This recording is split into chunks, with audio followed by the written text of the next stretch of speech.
Imagine a time defined by firelight, famine, and the absolute certainty of divine judgment, but where reality itself seemed to bend.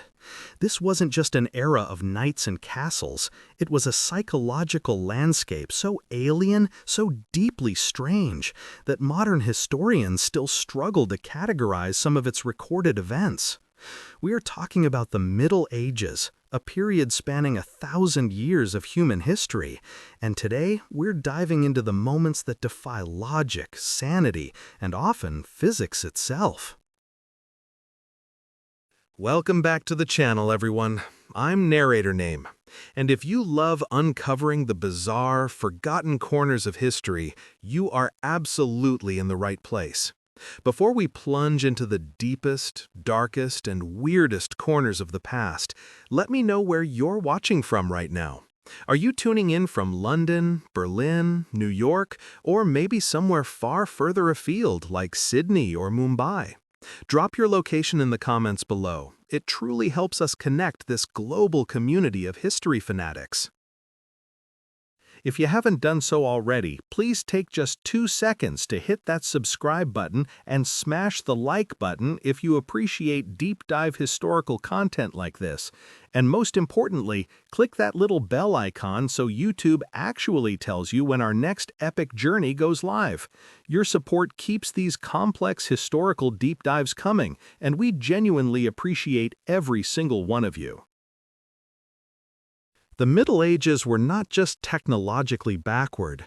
They operated under an entirely different cosmological framework than we do today. For the average peasant, or even the educated cleric, the line between the natural world and the supernatural was practically invisible. Everything strange, a blight on crops, a sudden illness, a meteor shower, was attributed to either God's direct will, the machinations of the devil, or the interference of fairies and demons. This pervasive belief system meant that when truly anomalous events occurred, they were interpreted through a lens of absolute terror and spiritual urgency. These weren't just local oddities. They were signs, portents, and often causes for mass hysteria and violent reaction. We begin our journey not with a battle or a plague, but with an event so utterly ridiculous, yet so tragically documented, that it sounds like something plucked straight from a dark comedy. The year is 1518. The location is Strasbourg, in what is now modern France, and the summer air is thick and oppressive. A woman named Frau Trophia stepped out into the narrow, cobbled street and began to dance. But this was no joyful jig. Her movements were jerky, involuntary, and fueled by an unseen, frantic energy. She danced until she collapsed from exhaustion, only to rise and continue the next day, unable to stop, her feet raw and bleeding. Within a week, 7 more people joined her, compelled by the same inexplicable, terrifying urge. By the end of the month, the number swelled to over 30 people, all uncontrollably dancing in the streets of Strasbourg.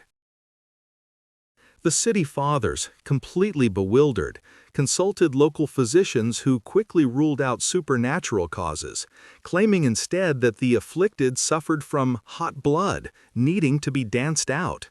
Their solution, remarkably, was to encourage the dancing, clearing market squares and even constructing a temporary stage, believing that if they danced it out, they would recover.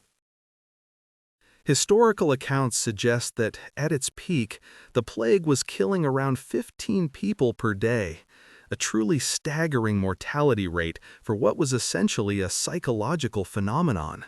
While modern theories range from mass psychogenic illness, a form of contagious hysteria, to ergot poisoning from contaminated rye bread, the sheer scale and suddenness of this involuntary dance remains one of history's most baffling medical mysteries. If the dancing plague highlights the fragility of the medieval body, The next phenomenon reveals the absolute rigidity and strangeness of medieval law. In the Middle Ages, animals were often treated as legal entities, capable of committing crimes and facing formal prosecution in courts of law. Yes, you heard that correctly. If a pig ate a baby, or a swarm of locusts devoured a field, they weren't just exterminated, they were indicted, arrested, and subjected to full criminal trials complete with lawyers, witnesses, and judges. These trials were incredibly serious affairs, recorded meticulously in official court documents across Europe.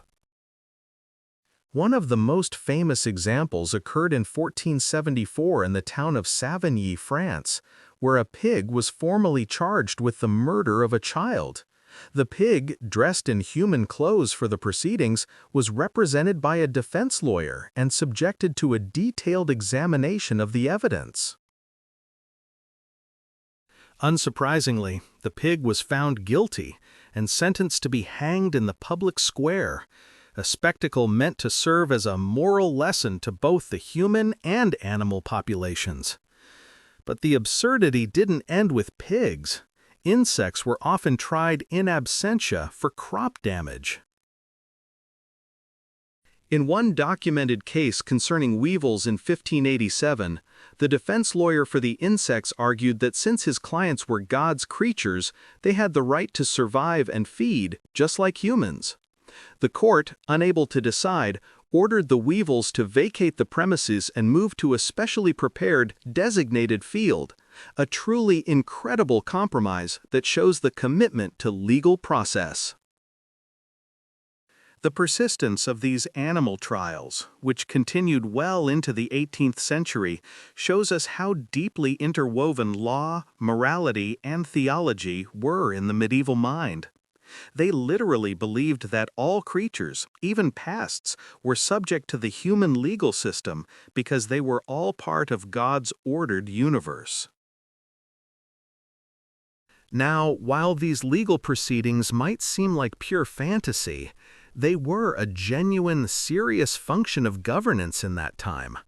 Historians estimate hundreds of these trials took place over several centuries, leaving behind a bizarre paper trail of animal convictions and legal defenses. We now move from legal absurdity to pure, unadulterated folklore that may or may not be based on a genuine historical event. This is the story of the Green Children of Woolpit, an incident recorded in the 12th century, which still puzzles historians and folklorists today. Around the year 1150, during the chaotic reign of King Stephen in England, two children, a boy and a girl, were discovered near the village of Woolpit in Suffolk. They were found wandering near wolf pits, hence the village name, and their appearance was instantly shocking. Their skin was entirely green. The children spoke a language no one recognized and refused all food except for raw green beans, which they devoured ravenously. They were eventually taken into the home of a local landowner, Sir Richard de Calne, where they slowly began to adapt to the local diet. The boy, however, soon fell ill and died, but the girl survived, gradually losing her green hue and learning English. Once she could communicate, she told a truly extraordinary story about where they came from, a place called St. Martin's Land, where the sun never shone and everything was perpetually twilight. She claimed they were tending their father's flocks when they heard a great noise and followed it through a tunnel, emerging suddenly into the blinding light of the English countryside. Historians have offered various explanations, from arsenic poisoning, which can cause green skin, to the possibility that they were Flemish orphans suffering from severe chlorosis, a disease causing green paleness due to diet. However, the consistency of the accounts and the detailed nature of the medieval chronicler's writings leave the Green Children firmly planted in the realm of the bizarre. The idea that two children simply emerged from a subterranean world, or perhaps a previously unknown community, remains a haunting and beautiful mystery of the Middle Ages. If they were simply lost orphans, why the green skin, the strange language, and the exclusive diet of beans? It's a historical puzzle that has inspired everything from scientific papers to science fiction novels, challenging our understanding of what was possible in that era. The sheer volume of strangeness recorded during the Middle Ages suggests that our sanitized view of history often misses the truly bizarre undercurrents of everyday life. But for true, overwhelming terror, few events compare to the widespread fear of what was known as the Black Dog. Across England, Wales, and Northern Europe, legends persist of enormous phantom hounds with glowing red eyes that stalked lonely roads and churchyards, often appearing just before tragedy struck. These were not simply local ghost stories. They were deeply rooted cultural warnings and omens of death.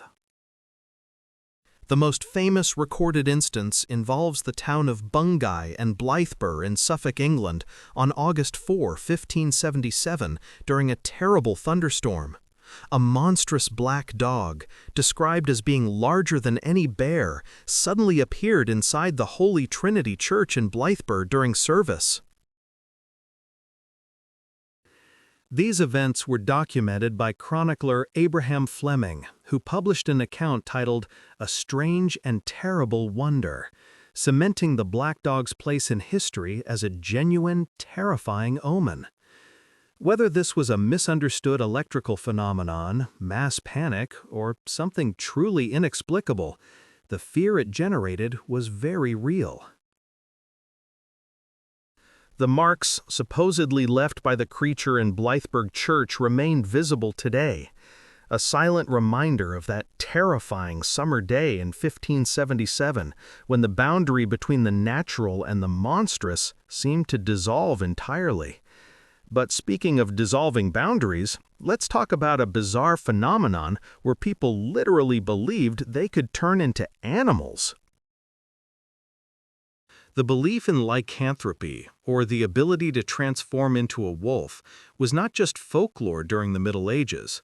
It was a prosecutable crime and a recognized spiritual affliction. Unlike the animal trials, where animals were treated like humans, these trials involved people accused of being literal shapeshifters. In 1589, a German man named Peter Stump was put on trial, accused not only of being a serial killer, but of being the werewolf of Bedburg. Stump confessed under torture to having a belt given to him by the devil that allowed him to transform into a monstrous, bloodthirsty wolf. He claimed to have murdered and eaten numerous people and livestock in his wolf form, and his trial became one of the most sensational and horrifying legal spectacles of the era. The sheer detail of the court records, detailing his supposed transformations and cannibalistic acts, is chilling. The prevalence of these werewolf trials across Europe, especially during the 16th and 17th centuries, reveals a society grappling with violence, wilderness, and the terrifying concept of internal evil manifesting physically. It makes you wonder how many innocent people were executed purely based on neighborly suspicion and fear of the unknown. We often look back at the Middle Ages as a period of simplicity, but as these strange events prove, it was an era of intense psychological complexity, deep-seated terror, and moments of utter, documented absurdity. Before we move on to the terrifying case of the Reign of Blood, I want to ask you, which of these events, the dancing plague, the animal trials, or the Green Children, do you find the most historically baffling? Let me know your choice and why in the comments below, and please remember to like this video and subscribe to the channel if you want to keep exploring the weirdest parts of our shared history. Your engagement truly drives this content forward. The site immediately triggered mass confessionals, fasting, and sometimes violent purges against perceived heretics or sinners who might have provoked the celestial fury. It was a visible, undeniable sign that the natural order had been shattered and that the end times might be closer than anyone had dared to hope.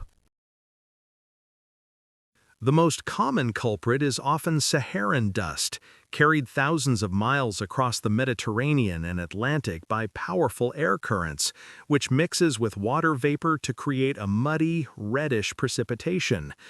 However, another, far creepier explanation exists, particularly for the instances where the liquid was described as slimy or viscous.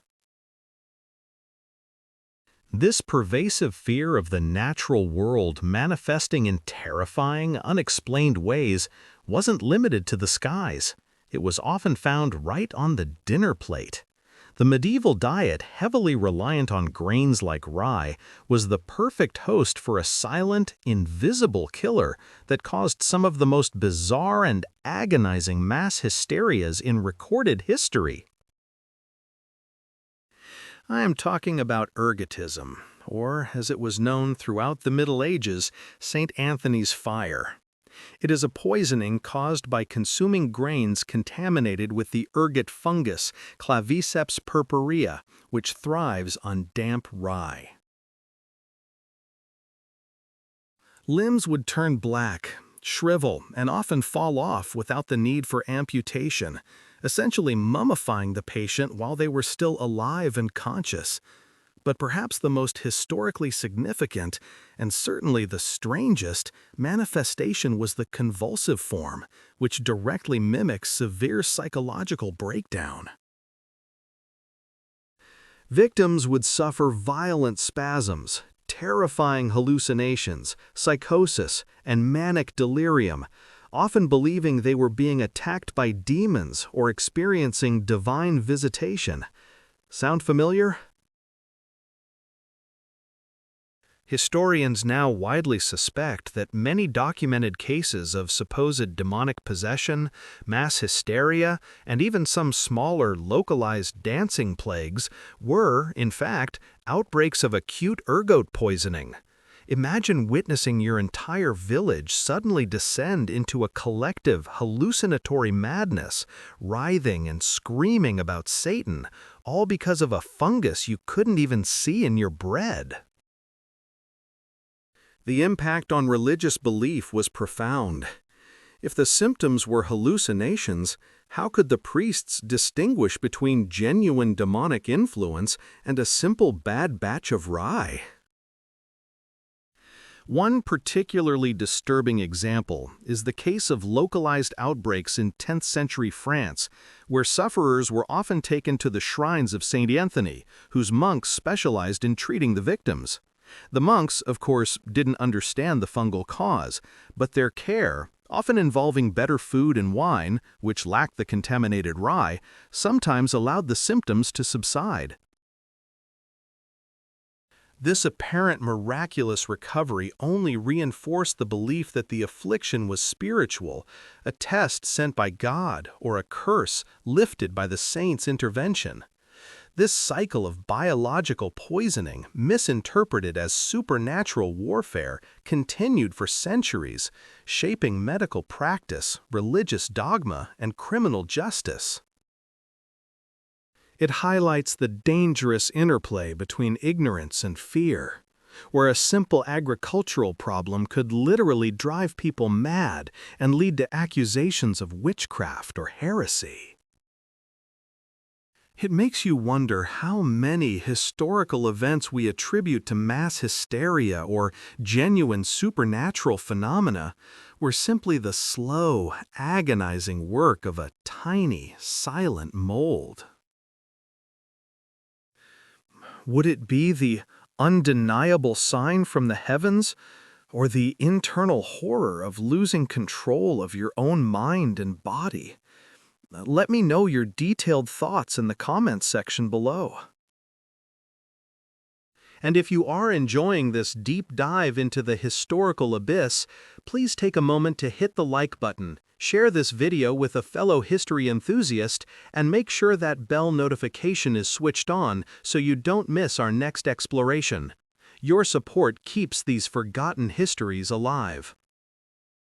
The fear of the unknown was not only managed through religious rituals and frantic attempts at purification, it was codified into law, leading to some of the most illogical and brutal judicial practices ever conceived, the trial by ordeal.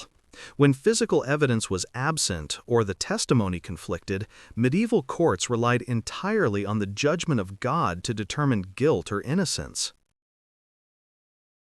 These ordeals were not metaphorical tests. They were intense physical challenges designed to be impossible for a normal human to survive or pass without injury, thus requiring divine intervention to prove innocence.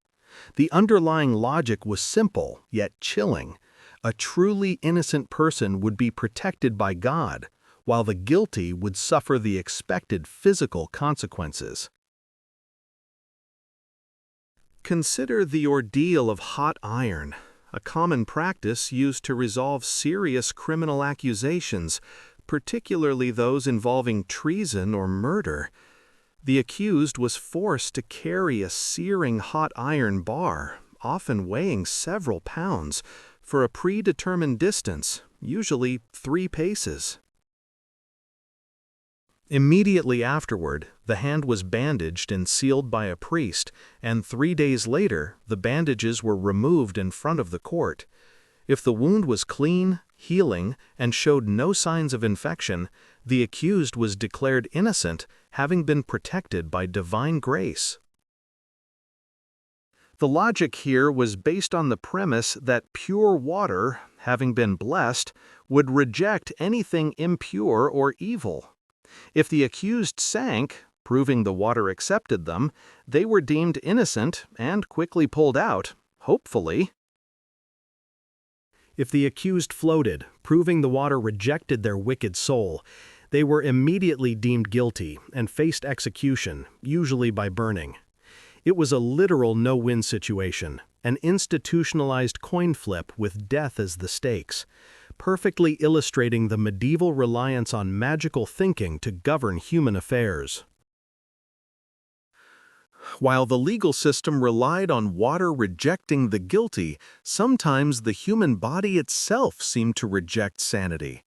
Consider the terrifying phenomenon known as the dancing plague or the tarantism, which swept through Europe periodically but reached its horrifying peak in Strasbourg in the summer of 1518. It began with one woman, Frau Trophia, who simply stepped into the street and began to dance uncontrollably.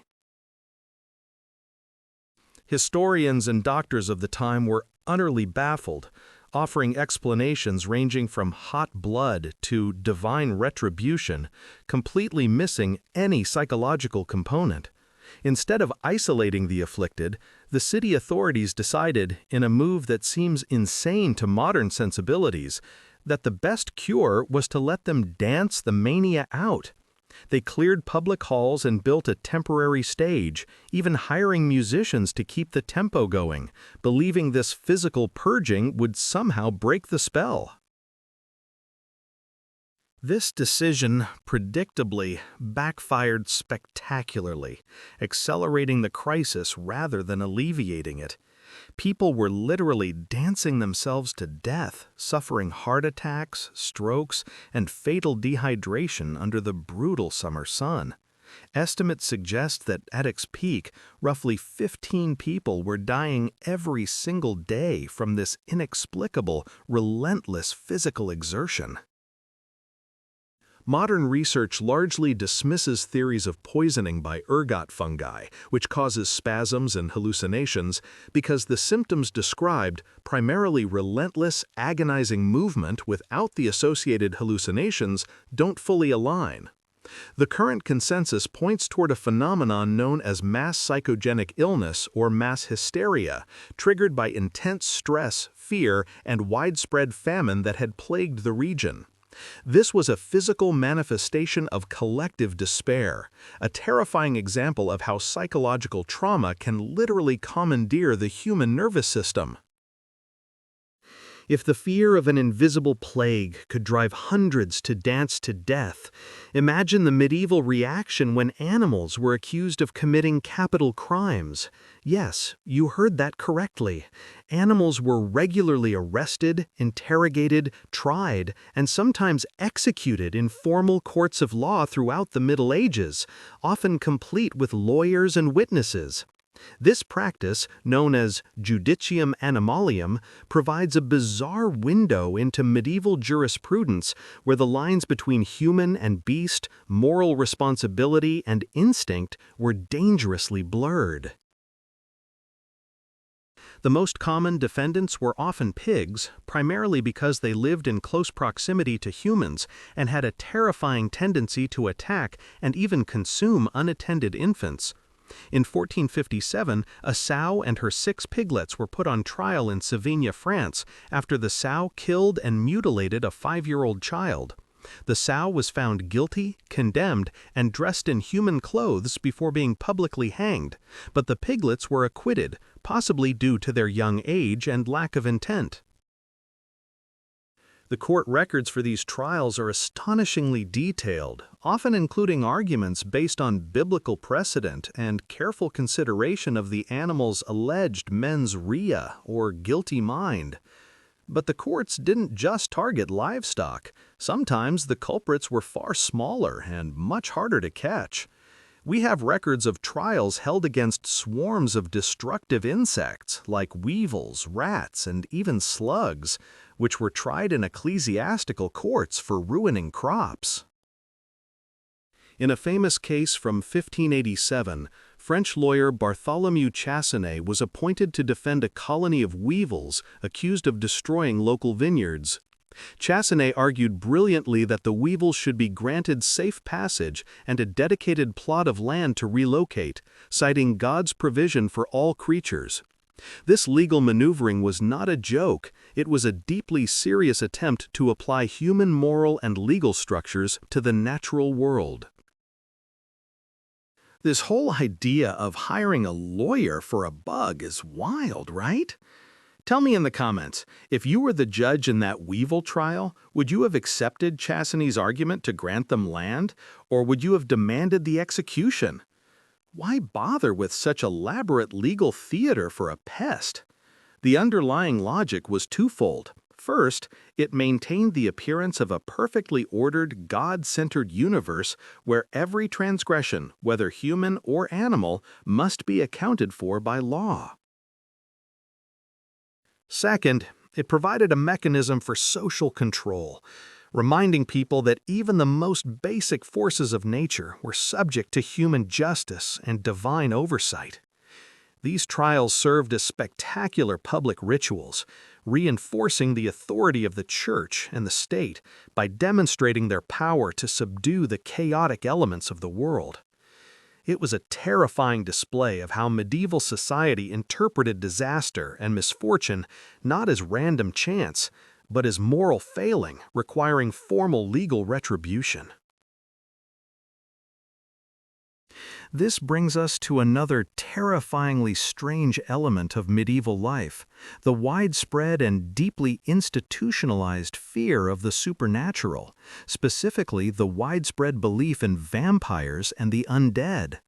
While the modern image of the vampire is romanticized and gothic, the medieval concept of the undead, the revenant or vricolakus, was far more visceral and terrifying.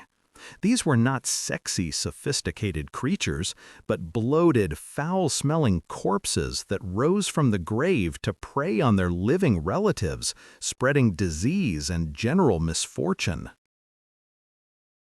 The fear was so pervasive that specific burial practices developed across Eastern Europe aimed at preventing the dead from returning.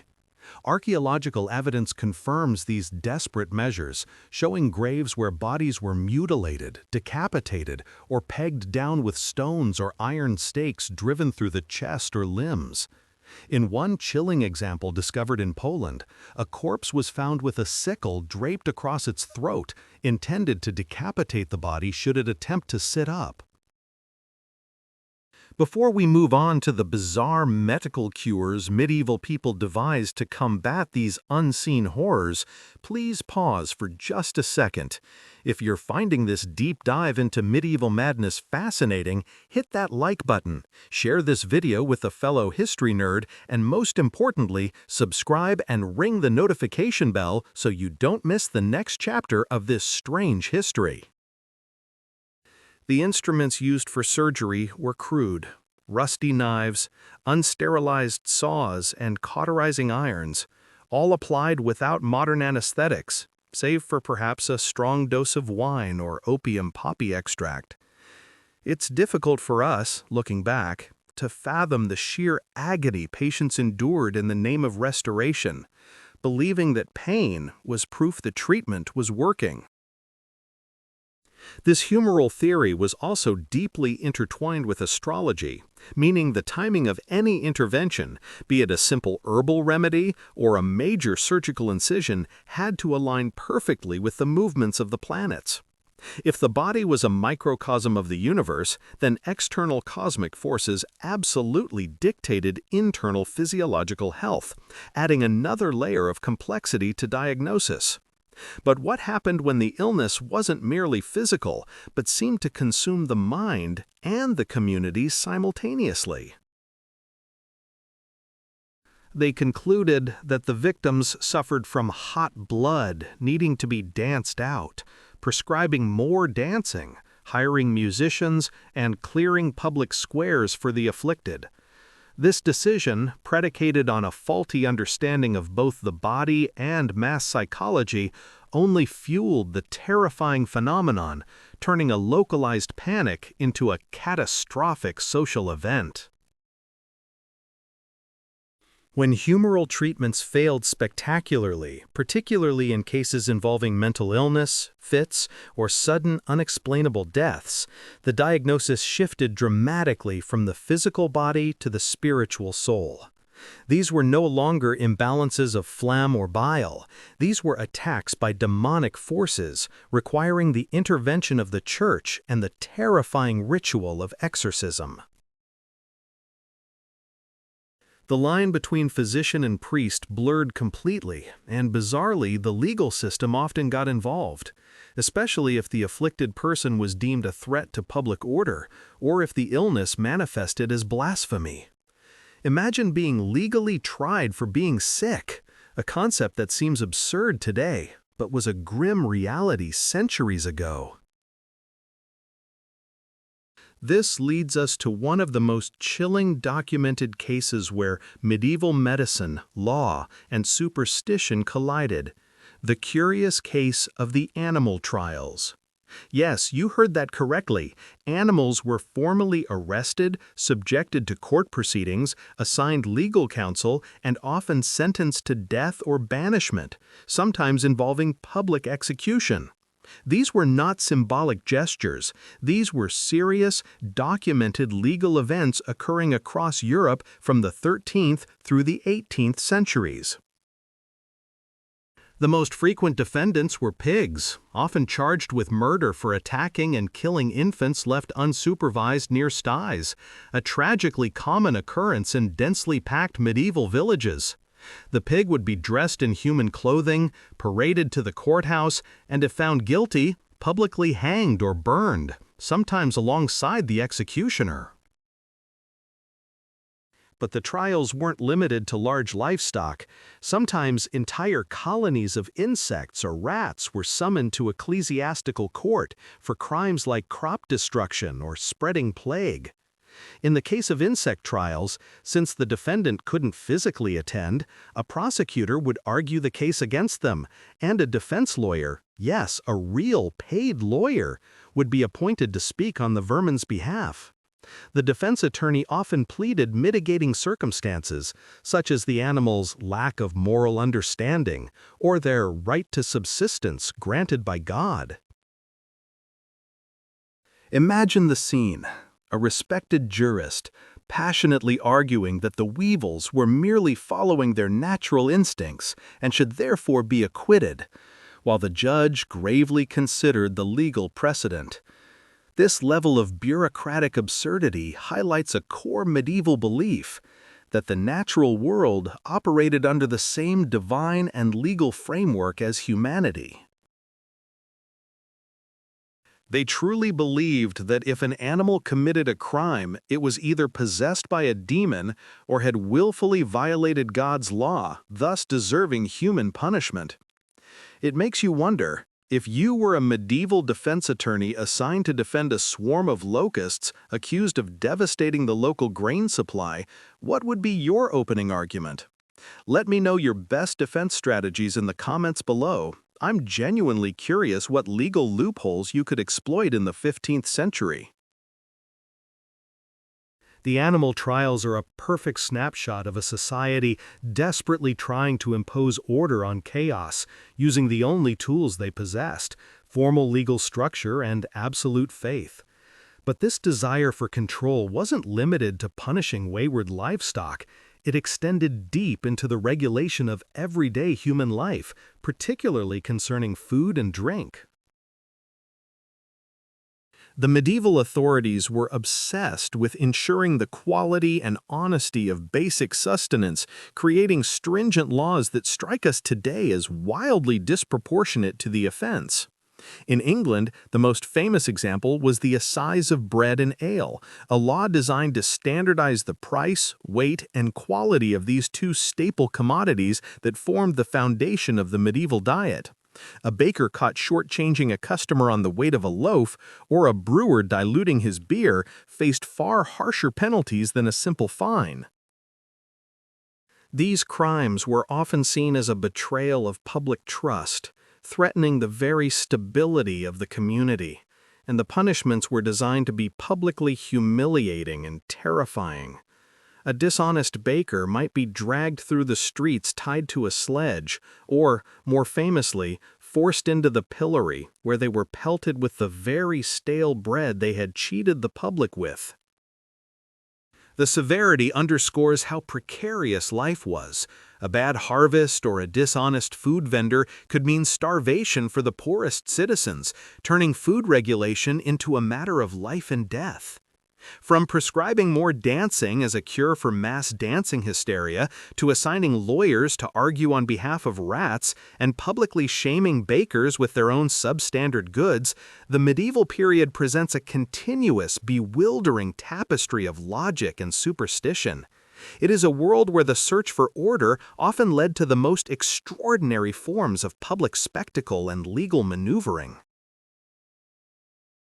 If you are finding this deep dive into medieval absurdity as utterly captivating as I am, please do me a massive favor. Hit that like button now, share this video, and if you haven't already, subscribe and make absolutely certain that notification bell is rung. We are only scratching the surface of the strange events that defined this era. And trust me, the bizarre history of medieval social contracts only gets stranger from here. We are only scratching the surface of the strange events that defined this era.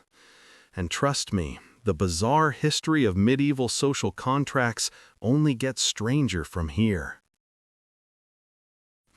If the public trial of rats and the shaming of bakers seems theatrical, perhaps you are ready for the ultimate piece of posthumous political theater, the Cadaver Synod. This event, which took place in Rome in 897 AD, is arguably the single most bizarre legal proceeding in the history of the Catholic Church. It involved digging up the rotting corpse of Pope Formosus, dressing it in papal vestments, and seating it on a throne in St. Peter's Basilica to face trial. The deceased pope was accused by his successor, Pope Stephen VI, of various crimes, including perjury and violating canon law. A deacon was assigned to stand next to the corpse and answer on its behalf, creating a scene of grotesque absurdity that defies belief. Following the logic of the cadaver synod, where the physical remains of a pope held immense political power, the body parts of saints held even greater spiritual and economic value. The trade in holy relics was a massive, unregulated, and incredibly profitable industry that spanned the entire continent. Every major cathedral and minor monastery desperately sought tangible proof of divine connection, leading to a spiritual arms race where credibility was often secondary to possession. It was entirely possible, for instance, to find 3 separate authenticated heads of John the Baptist housed in 3 different cities, or enough fragments of the true cross to build a small ship. The sheer volume of fraudulent relics circulating was staggering, yet belief superseded verification, illustrating a fundamental tension in the medieval mind between empirical observation and spiritual conviction. This created a bizarre spiritual economy where physical proximity to the sacred, even if manufactured, held immense power over the masses. Now, if the Church was preoccupied with regulating the bodies of the dead, secular authorities were equally determined to regulate the bodies and clothing of the living, specifically through sumptuary laws. These laws were not just bureaucratic decrees, they were the medieval world's attempt to legislate social class and moral behavior through fabric and dye. Certain materials, like silk, velvet, or specific colors, were legally restricted to the nobility, ensuring that the hierarchy remained instantly visible to everyone on the street. If a prosperous merchant or a wealthy peasant's wife dared to wear a deep crimson or pure purple, colors that required incredibly expensive, rare dyes, they were committing a crime against the established social order. This offense was not merely a fashion faux pas, it was a brazen attempt to blur the lines of class, which the authorities viewed as a direct threat to the stability of the kingdom, leading to fines, confiscation, and public shaming. The obsession with regulating the visible world sometimes intersected with events that seemed to defy the known natural order entirely, bringing us to one of the most enduring and unsettling medieval mysteries, the Green Children of Woolpit. In the 12th century, near the village of Woolpit in Suffolk, England, 2 children, a boy and a girl, suddenly emerged from a wolf pit. They spoke an unknown language, wore clothes of a strange material, and most strikingly, their skin was entirely green. She claimed they had come from a subterranean land where the sun never shone, a place of perpetual twilight, separated from Woolpit by a large, rushing river. This is not some forgotten folk tale. The event was recorded by 2 respected chroniclers of the time, William of Newburgh and Ralph of Coggeshall, who treated the incident as a genuine, factual occurrence. Was this a tale of severe malnutrition leading to chlorosis, perhaps the result of a lost family hiding in caves? Or was it, as the chroniclers suggested, a genuine glimpse into an unseen world existing just beneath the surface of medieval reality?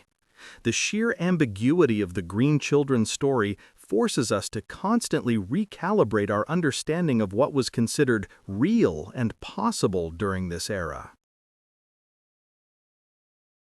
It shows that, even when confronted with something completely inexplicable, the medieval mind attempted to integrate it into their existing framework of geography, religion, and cosmology. This framework, as we've seen, was robust enough to handle everything from mass dancing hysterias to a pope being put on trial after his burial. It also helps us return to the logic behind the animal trials we mentioned earlier, the idea that the natural world was not separate from the moral and legal world of man.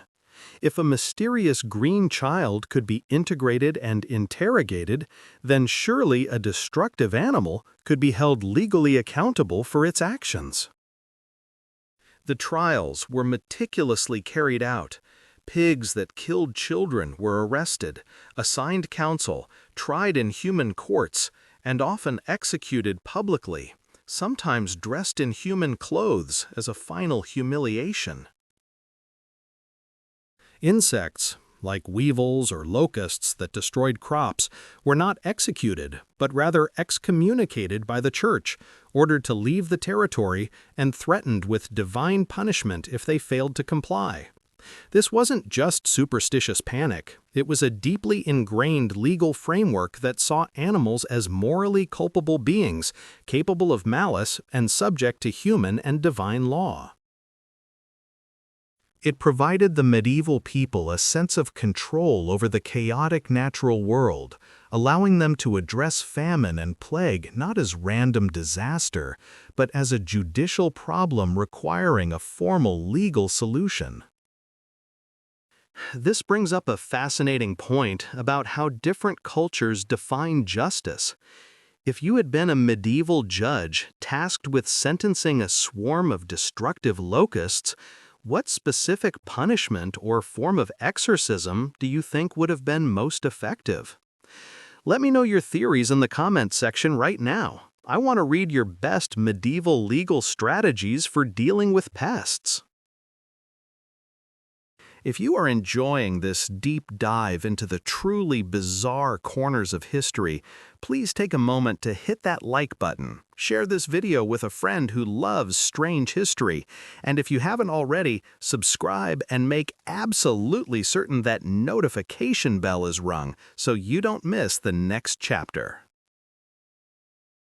We have yet to explore the strange medical cures involving liquefied mummies and the truly horrifying practices surrounding plague doctors, events which make the Cadaver Synod look like a polite disagreement. The shift from legal absurdity to medical horror is jarring, but necessary, and perhaps no event better captures the macabre sophistication of medieval thought than the widespread medical practice of consuming the dead. This wasn't some isolated, desperate act during a famine. It was a fashionable, high-priced, and widely accepted cure across Europe for centuries, known medically as mummia. The belief was rooted in the idea that the ancient Egyptians had perfected preservation, and by ingesting the preserved flesh, particularly the resins and bitumen used in embalming, one could absorb the life-giving properties and ward off disease. The demand for true Egyptian mummy powder, often ground into a fine dust and mixed with wine or honey, became so intense that it created an entire industry of grave robbing and, inevitably, fraud. As the genuine supply dwindled, unscrupulous apothecaries and merchants began substituting the product with the bodies of recently deceased paupers, or even criminals, claiming they had been specially preserved for medicinal use. This cannibalistic cure-all was prescribed for everything from headaches and epilepsy to internal bleeding in the prevention of the plague, demonstrating a profound misunderstanding of both anatomy and sanitation.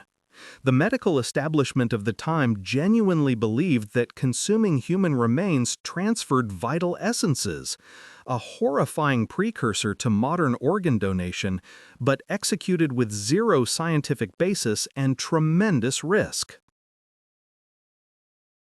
When the Black Death swept across the continent, killing perhaps half of Europe's population in just a few years, the demand for anything resembling a cure, no matter how strange or expensive, skyrocketed. Doctors, desperate to appear effective and protect themselves from the perceived airborne corruption, adopted the infamous uniform that defines the era: the heavy leather coat, gloves, and most distinctively, the bird-like beak mask. This mask wasn't merely theatrical. It was a rudimentary respirator, packed tightly with strong-smelling herbs, spices, and dried flowers like rose petals or mint. The goal was to filter out the miasma, the foul-smelling air believed to carry the disease, effectively creating a personal, portable apothecary that the doctor carried directly over his nose and mouth. Other popular cures included bathing in rose water and vinegar, applying leeches in massive quantities to drain the bad blood, or, for the exceptionally rich, consuming powdered emeralds or even small quantities of molten gold. The sheer trauma and constant palpable fear of the plague, coupled with the famine and warfare that plagued the era, had a profound destabilizing effect on the collective psyche of Europe. This brings us to a phenomenon so strange and terrifying that chroniclers recorded it with a mixture of disbelief and horror: the mass hysteria known as the Dancing Plague of 1518. It began in the city of Strasbourg when a woman named Frau Traffa simply walked out into the street and began to dance, relentlessly and without rest, for nearly a week. They reasoned that if the afflicted danced the fever out of their system, they would recover, a decision that proved fatally misguided. Tragically, the official encouragement only amplified the hysteria, and soon hundreds of people were involved, leading to multiple deaths per day from heart attacks, stroke, and sheer, utter physical exhaustion. Imagine the scene: a public square filled with hundreds of people, not celebrating, but compulsively and agonizingly dancing themselves to death while musicians played to keep the momentum going. Modern historians debate whether this was a case of mass psychogenic illness triggered by extreme stress, famine, and fear, or perhaps a form of poisoning, potentially from the ergot fungi that grows on rye grain, which produces psychoactive effects similar to LSD. Regardless of the exact cause, the image of hundreds of people dancing themselves literally to death in the public square remains one of the most chilling and inexplicable moments in European history. This demonstrates how deeply the psychological terror of the age penetrated the daily lives of the populace, manifesting in ways we can barely comprehend today. The medieval world was a place where despair could literally take physical form and compel the body to self-destruct, a testament to the fragile mental state of a society perpetually on the brink. We have now covered trials for animals, medicinal cannibalism, and spontaneous fatal dance parties, yet we still haven't touched on the great medieval cat massacres or the strange legal rights afforded to pigs. If you had to choose one event we've discussed, the Cadaver Synod, the Locust Trials, or the Dancing Plague, which one do you think best illustrates the fundamental difference between the medieval mind and our own modern perspective? Let me know your choice and why in the comments below. Your insights always deepen the discussion.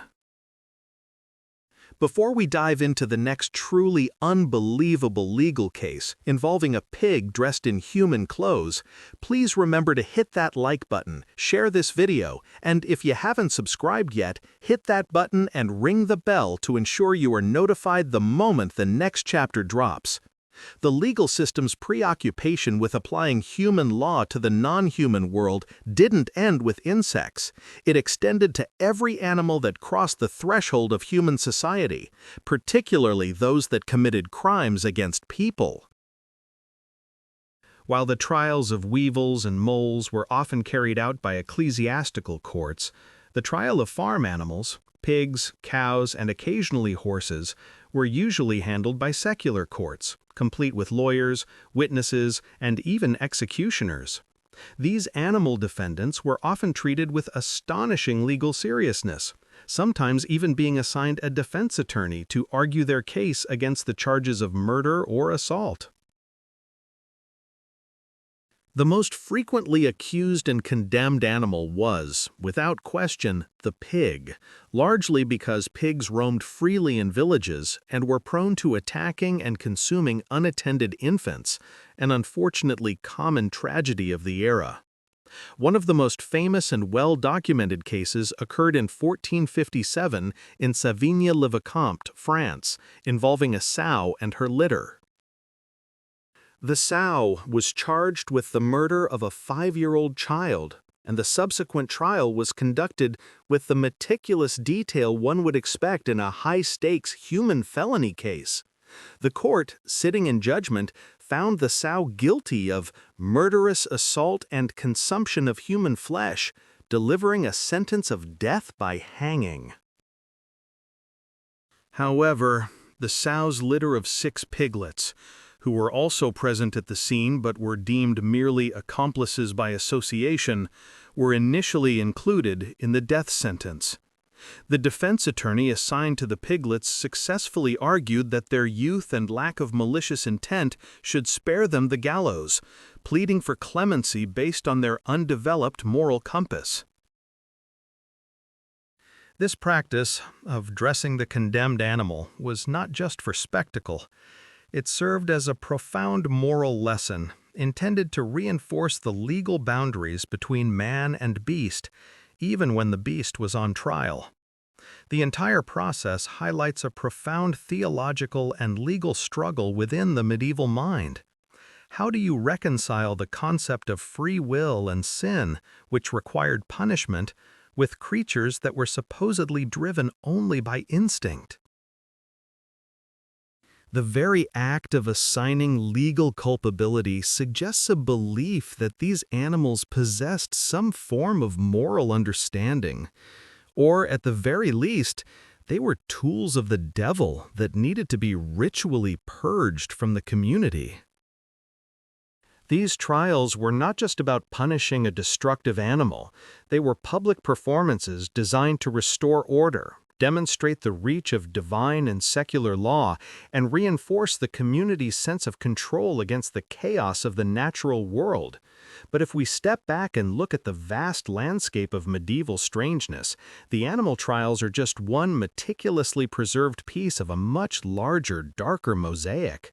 They were symptoms of a society perpetually walking the tightrope between rigid religious dogma and the terrifying, unpredictable reality of nature.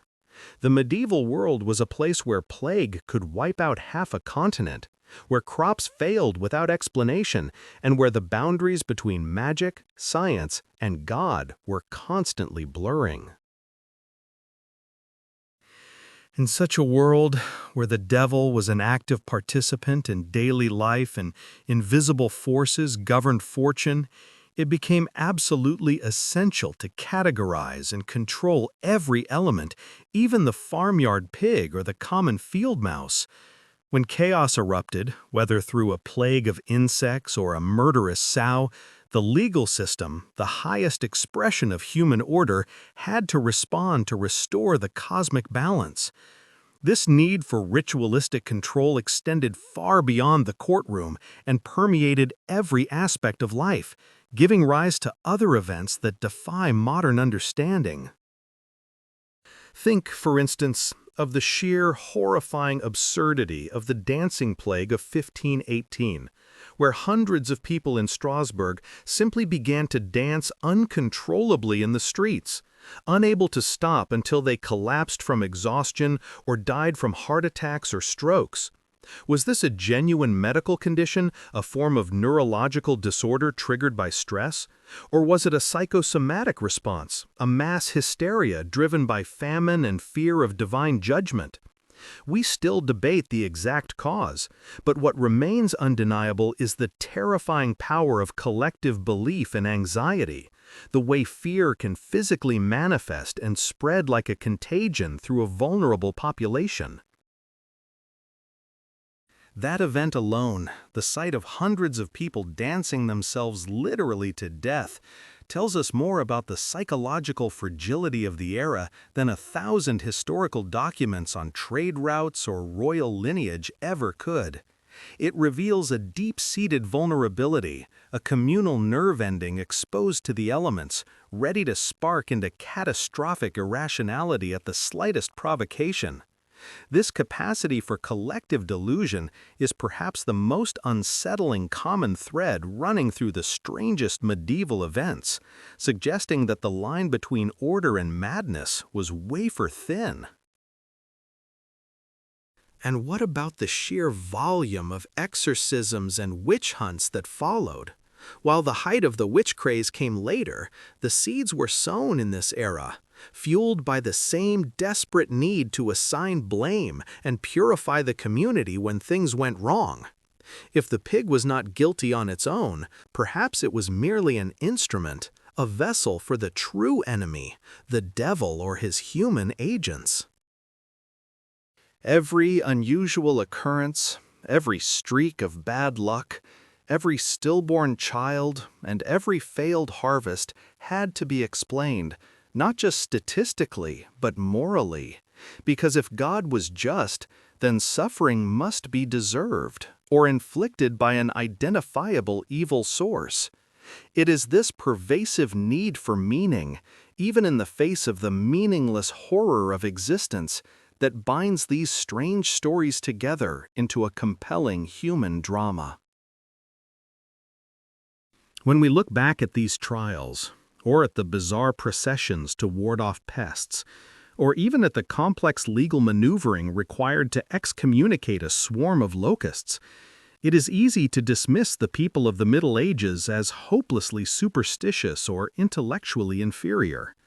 But that is a profound mistake, a failure of historical empathy.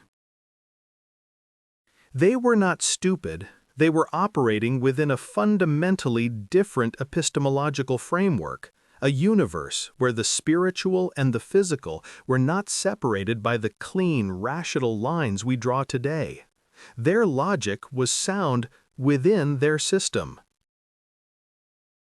If God created the world and everything in it, and if sin was real, then the chaos that afflicted them, the strange events we now categorize as accidents or natural disasters, had to be addressed using the tools of God and law. Consider the sheer meticulousness of their records. They didn't just execute the pig, they documented the trial, the witnesses, the defense attorney, the judgment, and the executioner's fee, all in painstaking detail. Why? Because the ritual was the point. The formality of the process was the community's declaration that they were still in control, that the law still mattered, and that even the forces of nature could be made to submit to human jurisprudence.